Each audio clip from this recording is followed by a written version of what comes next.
lihat, oh ada orang yang membutuhkan, maksud kita mau bantu cuma tenaga. Kalau kita bisa memberikan uang yang lebih banyak, membantu orang tua, saudara, lebih senang kan?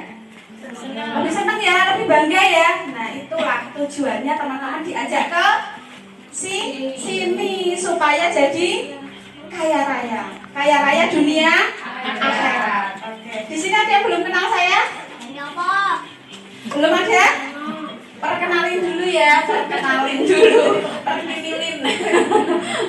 Orang-orang biasa manggil saya Oma. Karena apa? Karena saya seorang wanita yang sudah punya cucu hampir 5. Nah, gitu ya. Jadi Oma namanya Hani Wijayanti. Jadi saya owner dari Stokis yang dimana teman-teman bernaung saat ini. Saya juga ex PKI Hongkong. Walaupun pekerjaan saya bukan PRT, tapi tetap saja status saya PKI, bener nggak? Tetap saja saya harus melewati pintu 3 ketika di bandara pas pulang ke Indonesia. Tetap saja perlakuan pemerintah itu memperlakukan saya seperti TKI pada umumnya. Ya, kalau ini pencapaian ya. Kemudian ini sumber motivasi saya. Ini bapak saya nih yang tadi saya ceritakan. Ganteng ya. Kata orang sih ini mirip saya. Yang mirip saya sekali itu bapak gitu. Nah ini ibu. Ini waktu diambil fotonya pas ulang tahun pernikahan ke-40 tahun. Nah kemudian sumber motivasi saya yang lain anak-anak saya. Nah ini ya banyak rintangan, karang, hitung kerembes kemana. Nanti lama-lama dia ke tujuannya, ke laut. Seperti halnya dengan kita. Kalau kita tujuannya ke NASA, tujuannya sukses, tujuannya bebas gitu ya, bebas penghasilan, bebas waktu, ya artinya kita harus ikhtiarnya dimaksimalkan.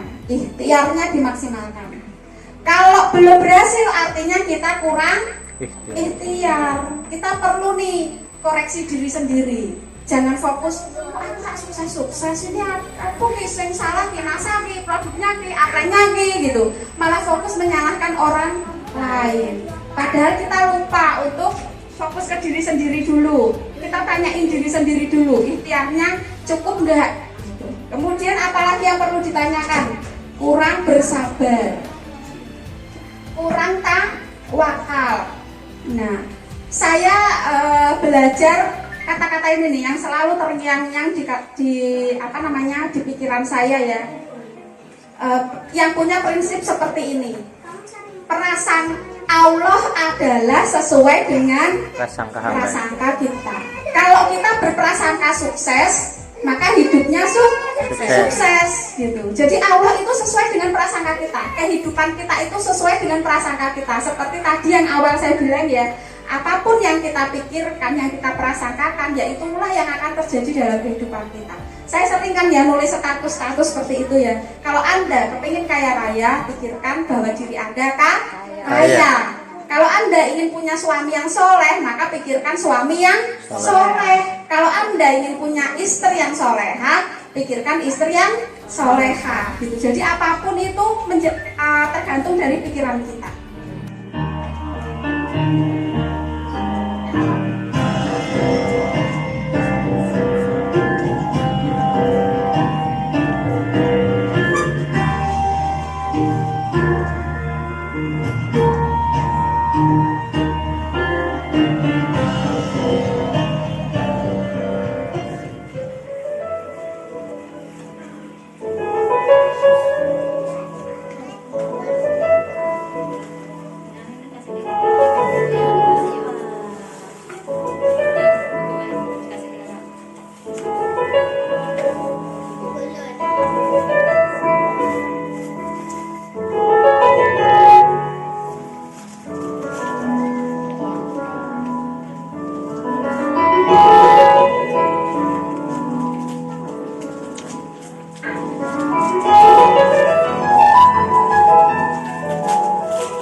Bahkan sampai menapak kaki yang pertama, si bapak juga tidak bisa melihat anaknya, gitu ya.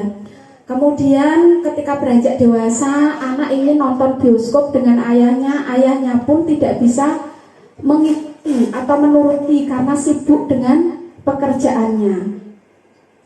Padahal kebersamaan dengan seorang anak itu penting nggak? Penting. Nah, sekarang saya ingin bertanya kepada teman-teman. Ketika teman-teman dewasa saat ini, yang diingat momen hadiah termahal atau terbagus dari orang tua, atau momen kebersamaan dengan orang tuanya? Kebersamaan ya. Iya. Dan itu pun juga saya saya tuh nonton ini berkali-kali, masih ikut emosi ya. Karena saya termasuk anak yang tidak ditunggui oleh ayah. Nah, jadi kalau kakak-kakak dan adik-adik saya tuh ayah nungguin lahirnya. Tapi kemudian besar yang ditungguin juga kakak-kakak dan adik saya. Hanya saya yang tidak ditungguin. Karena waktu itu bapak memang pas sibuk-sibuknya gitu. Dan saya momen yang paling saya ingat waktu ayah datang, kemudian bapak saya itu kalau luar kota beli koran, kemudian ditutukkan ke kepala gitu ya. Kemudian ayah saya mangku, kemudian sambil beliau itu menyanyikan lagu dung terung dung dung terung dung dung engek engek dung pong, yang sampai sekarang itu saya juga nyanyikan buat cucu saya. Itu momen terindah yang saya rasakan dengan ayah saya. Dan kemudian terulang saya juga merasakan penyesalan ketika saya tidak bisa membersamai anak-anak saya karena saya harus bekerja. Karena saya seorang single parent, saya harus bekerja mati-matian untuk kehidupan keempat anak-anak saya. Jadi ketika nonton begini nih saya ingat lagi, karena memang kalau untuk anak perempuan itu kan cinta pertamanya adalah bapaknya ya. Jadi bapak saya seperti apa, ibu saya itu mungkin lebih banyak momennya dengan saya. Nih yang saya ingat-ingat ya momen dengan bapak itu tadi gitu.